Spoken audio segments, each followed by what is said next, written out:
back to another book review. I finished this book series shockingly in like 4 days. That was not the plan by any means. I had finished Significance, and I was like, okay, what can I read in the meantime till the rest of the series arrived. And I had this other series on my shelf for about a month. I had ordered it whenever I had ordered my book package that had like the rest of the Obsidian series. So I had this on my shelf for like a while. I just kept pushing it back because I was really into the Obsidian series, and then I really got into the Significant series, and then I started reading the Devisas, and I had all these romance, supernatural themes going that I was like, I kind of want to keep the momentum and keep reading, you know, the supernatural, romantic type of stories. Then I was reading the Night World series and the Dark Blood series. So I had this this series that I'm about to review on my shelf for like, I want to say maybe 2 months, since about March. So, like I said, I was waiting for the rest of the Significant series to come in the mail, and I really wanted to keep reading, so I decided to pick up this book. So, I'm going to review Did I Mention I Love You? Now, by any means, this book was not honestly like something I've read before. Right off the back, I really loved how Estelle Mascame wrote the series. It was relatable-esque in the way she wrote it. It really, outright, she really just paints a great picture of what you're going to be expecting, as well as how she introduces all of the characters, and as well as fully presents them to you. It's like perfect.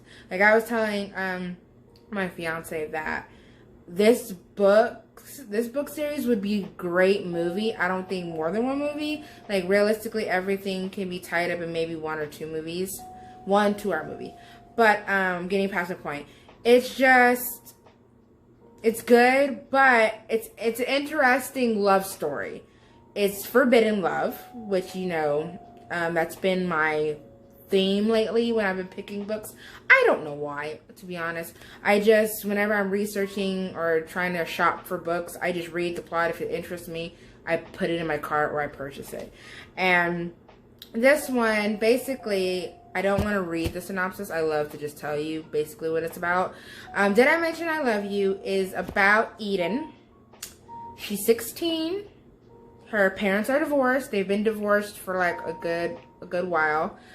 She's spending the summer with her dad. Her mom has full custody, so after her dad walked out, she's going to spend the summer with him and his new family. He just married another woman. She has 3 kids. She has a 17-year-old named Tyler. She has, I think he's like 14 or so, 13, 14, Jamie. And then the youngest, he's like 10, 11, Chase. So she has 3 sons. He has a grown daughter of 16. She's going out to Santa Monica, California from Portland to basically reconnect with her dad. That's basically what the book is about. It's about her spending the summer with her dad, trying to build a relationship with him. But in a twist of events, again, this is not even a spoiler. This is what is purely written on the back of the book. She basically falls in love with her stepbrother, Tyler. Shocking, right? I've never read a step sibling love story.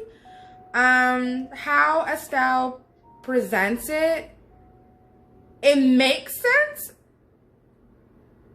I don't know if I'm for it or against it. The story itself was refreshing to read. It was refreshing to learn about, I guess you can say. That I guess in a world this happens. I don't know if it's legal, but yeah. how she presents it in the book, which again, this is not a spoiler, this is basically how it is on the back of the book, is, you know, she was getting to know the family, getting to know, reconnecting with her father, and in a twist of events starts to fall in love with Tyler, and his whole ordeal. She also meets friends through Tyler, and that whole little group. So the first book of the series, Did I Mention I Love You? It's basically that, getting to know her dad, getting to know Tyler, getting to know her stepbrothers, her stepmom, and really just figuring out what in the world. The next book in the series is Did I Mention I Need You? Now, without trying to give spoilers, it continues with Eden and Tyler and their weird feelings for each other and trying to figure out, you know, that, like, we're step siblings, but we love each other. The way Estelle presents it again, it kind of makes sense because she's basically presenting it as these two mature people meeting in unfortunate circumstances. They're not blood related. They're not in any ways related. They did not grow up together as kids. He met her at 16. She met him at 17 in high school. They fall in love with each other. Awkward? Yes. Very awkward. But the way she writes it, you kind of understand how this could possibly happen. It could. But anyway, so the second one is Did I Mention I Need You? I'm not going to talk more into what this one's about because it would be a spoiler. And then the third and last of the series is Did I Mention I Miss You? Again, this continues their story of Tyler and Eden and her dad and her stepmom, her mom, their friends and what goes on with them. And Estelle really keeps, as you're growing with Eden and Tyler, she keeps up with the other characters as well and their background and what's going on with them.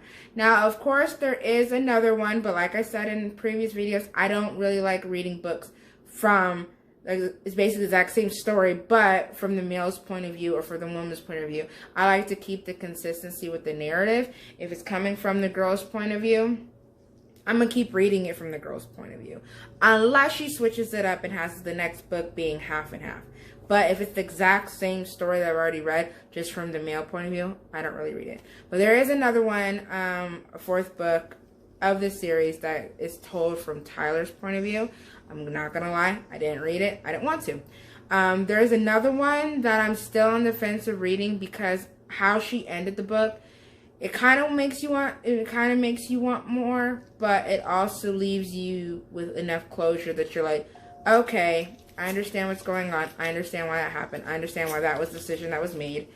Okay, but there was another one that's supposed to be a smaller book. It's 10 years later from where that one leaves off. It's supposed to, I guess, shed some light on the other characters. Where are they 10 years later? Because I can say that this book ends with them being, if I remember correctly, Tyler is 20 and Eden is 19. So it ends with there. So the last book apparently is going to push forward 10 years. Where are they as 29 and 30? Where is everybody 10 years later? The friends, the family, where are they now? I don't know if I'm going to read it because, like I said, I'm pretty content with how it ended. If I do decide on reading it, I will probably just post an updated review of it. I think if you're really into romance and you want to just read something different, I say check it out because it wasn't what I was expecting. Like I said, I had put it off on my shelf because I bought it because it was interesting when I read the synopsis. But like I said, I was really into paranormal and supernatural books, supernatural love stories, that I kind of just left this one on the shelf. Am I mad that I waited so long? Yes, because I read 3 books in like 3 days because it was so good. Is it different? Yeah. I would only, honestly, if you have certain ideals that are strong, I would try just reading this book with an open mind, because when I first picked it up, I was like, cringeworthy. But like I said, how she develops the story, it kind of just makes sense that, you know, I guess when you have strong feelings for someone, you know, can you really fight them? Or can you not? Do feelings go away or something like that? Again, that's as far as I'm going to go, because I want you to read it to make your own opinions of the book. Would I read it again? Would it be a good movie? Yeah, because like you would be like, well, what happens now? Are they gonna get together? Is the family gonna fall apart? Like, can they continue to, like, once they pretty much make these feelings known to each other, can they continue just ignoring them? Or, you know, do their feelings go away and they just continue to deal with the craziness of their family? Who knows? But, like I said, read it. It's good. It's really fast paced. There's no slow parts. There was never a part where I was like, okay, let's wrap this up, speed where it's going. This book, I love the series because, like I said, I'm a fan of books where the book 1 ends, book 2 picks up right where it left off, instead of it being like, you know, 2 years later, 3 years later.